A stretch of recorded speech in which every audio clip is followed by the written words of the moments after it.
안녕하세요. 저희는 12학년 권소정 우승아, 임혜성 전정아 한수아입니다. 이번 시간에는 괴테가 평생에 걸쳐서 쓴 희곡 파우스트에 대해 이야기하려고 합니다.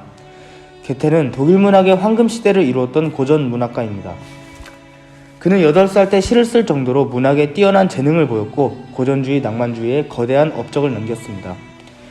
오늘날 전세계 사람들에게 큰 인기를 얻고 있는 명작, 젊은 베르테르의 슬픔을 저술한 사람이 바로 괴테입니다. 또한 그는 식물학, 해부학, 광물학, 지지학, 색채론 등 인간을 설명하는 모든 학문에 관심을 기울였습니다. 이 때문에 발드로프 학교에 다니는 학생이라면 요한 볼프강 폰 괴테라는 이름을 한 번쯤 들어봤을 것입니다. 특히 발드로프 12학년 과정에서는 반드시 희곡 파우스트를 공부합니다. 이유가 무엇일까요? 파우스트는 독일 고전문학의 정수로 꼽힙니다. 이 작품은 지식과 삶에 만족하지 못하는 주인공 파우스트가 악마 메피스토펠레스의 유혹에 빠졌다가 깨달음을 얻고 구원을 받는다는 내용인데요. 우리가 지향해야 할 올바른 인간상을 제시한다는 점에서 고전 중의 고전이라고 평가받습니다. 그래서 이번 시간에는 1773년부터 1831년까지 평생에 걸쳐서 집필한 희곡 파우스트를 소개하고자 합니다. 자, 그럼 먼저 소설을 여는 3개의 키워드가 필요하겠죠. 저희는 내기, 사랑, 인간을 골랐습니다. 그러면 이 단어들을 하나씩 설명해 볼까요? 첫 번째 키워드는 내기입니다. 소설 파우스트는 내기로 시작합니다. 하느님에게 사탄 메피스토펠레스가 찾아와 내기를 제안합니다. 파우스트에게 이 세상 모든 쾌락을 맛보게 하며 유혹을 하면 결국 인간은 나약하기에 사탄의 길로 들어선다는 의견이었습니다. 그러나 하느님은 선량한 인간은 어두운 충동에 휩쓸릴지라도 결코 올바른 길을 잊지 않는다며 내기를 받아들였습니다. 메피스토펠레스는 파우스트에게 찾아가 모든 쾌락을 맛보게 해주겠다 했습니다. 대신 파우스트가 순간이여 멈추어라, 정말 아름답구나 라고 외치면 그 순간부터 파우스트의 영혼은 메피스토펠레스의 것이 되는 조건을 겁니다. 파우스트는 응했고 사탄과 인간의 계약이 성립됩니다. 주님, 우리 내기할까요? 제가 그 자를 슬며시 제 길로 끌어들여도 될까요? 전 그놈은 주님에서 빼앗을 자신이 있습니다. 그가 지상에 사는 한 네 마음대로 하는 걸 막지 않겠다. 노력하는 인간은 헤매기 마련이니까. 그거 참 고마운 말씀이군요. 저는 죽은 자는 다 질색인데 고양이도 죽은 지는 싫어하잖아요. 좋다. 네 마음대로 해보아라. 그의 영혼을 본성에서 떼어내어 네가 붙잡을 수만 있다면 유혹해보아라. 네 길로 끌어내보아라. 넌 틀림없이 부끄러워 인정하게 될 것이다. 선량한 인간은 어두운 충동에 휩쓸리지라도 결코 올바른 길을 잊지 않는다는 사실을. 파우스트는 첫눈에 반한 순수한 처녀와 사랑에 빠지고 신화 속 최고의 미녀 헬레네와 자식을 낳고 나라의 권력과 명예를 얻기도 합니다. 하지만 결과는 모두 불행합니다. 처녀는 임신 후 누명을 쓰고 감옥에 가 구원을 받고 헬레네 사이에서 낳은 자식은 하늘을 등경하다 높은 곳에서 떨어져 죽고 맙니다. 거기에 헬레네도 자식을 따라가 파우스트를 떠납니다. 또 황제 신임을 얻어 해변가의 땅을 구했지만 자신의 욕심 때문에 노부부와 나그네를 불태워 죽이게 됩니다. 파우스트는 마지막 순간에 순간이여 멈추어라, 정말 아름답구나 라고 한 후 죽습니다. 계약 종료였습니다. 메피스토펠레스는 조건대로 영혼을 가져가려 하지만 하느님은 파우스트를 구원했습니다. 욕망에 휩쓸렸지만 인생의 마지막에 인간을 위하는 변화된 태도에 구원을 했다는 등 다양한 해석이 존재합니다. 이렇게 파우스트는 내기로 시작해 내기로 끝이 납니다. 두 번째 키워드는 사랑입니다. 이 키워드는 인간의 가장 많은 부분을 차지하는 감정이자 동시에 원초적인 감정입니다. 그리고 인간이 가지고 있는 가장 강한 감정이죠.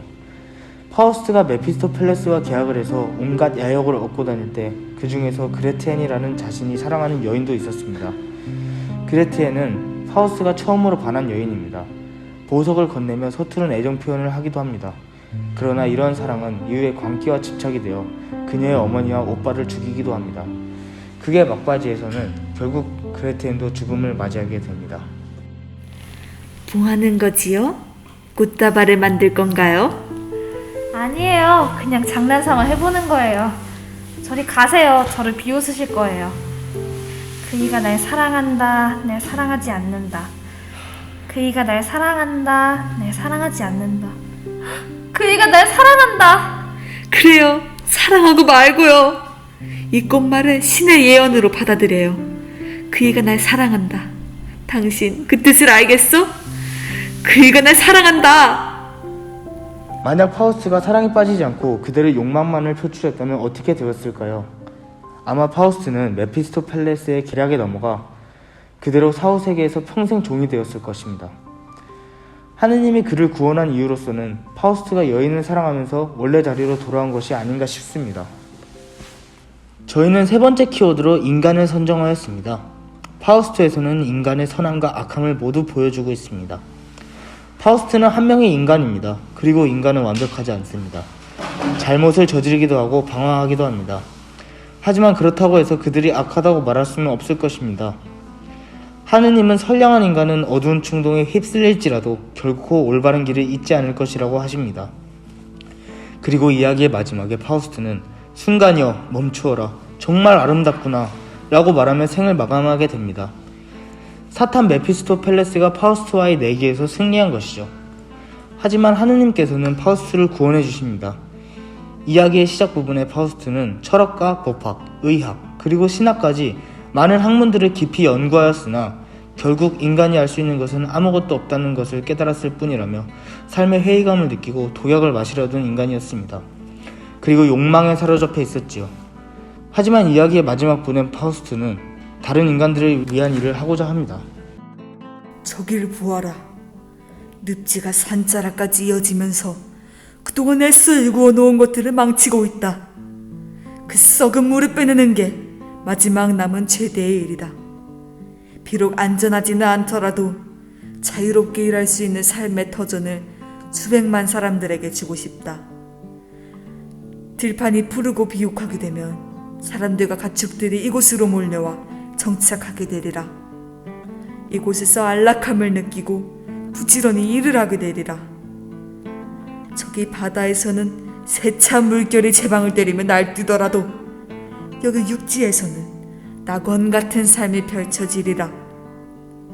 파도가 거세게 밀려와 이 낙원을 삼키려 하면 모두 힘을 합해 벌어진 틈을 메우리라. 그렇다. 나는 이 뜻에 이르기 위해 내 온 힘을 다하리라. 인간의 지혜가 내릴 수 있는 최후의 결론은 바로 이것이다. 날마다 자유와 삶을 쟁취하려고 노력하는 자만이 그것을 누릴 자격이 있다. 내가 마련한 바로 이곳에서 어린아이, 젊은이, 늙은이 할 것 없이 모두 위험에 둘러싸인 채 알찬 삶을 누리리라. 나는 사람들이 그렇게 모여 사는 것을 바라보며 자유로운 땅에서 자유로운 사람들과 더불어 지내고 싶다. 순간이여 멈추어라. 정말 아름답구나. 이 지상에서 보낸 내 삶의 흔적이 영원히 사라지지 않을 것이다. 나는 드높은 행복을 미리 맛보며 지금 최고의 순간을 즐긴다. 이것이 파우스트가 구원을 받은 이유가 될 것입니다. 삶의 의미를 느끼지 못하고 죽으려고 했던 그가, 그리고 사탄과의 내기를 통해 쾌락만을 추구하던 그가 삶의 의미를 찾고 다른 사람을 위할 줄 아는 진정한 인간이 되었다는 사실이 그를 구원받게 하였습니다. 이 책에서 파우스트는 우리와 크게 다를 바가 없습니다. 인간의 세상을 살아가면서 어떻게 사는 것이 제대로 된 삶인지 모른 채 한 번뿐인 삶을 살기 위해 수많은 고민을 하고 후회를 하고 그렇게 세상을 떠납니다.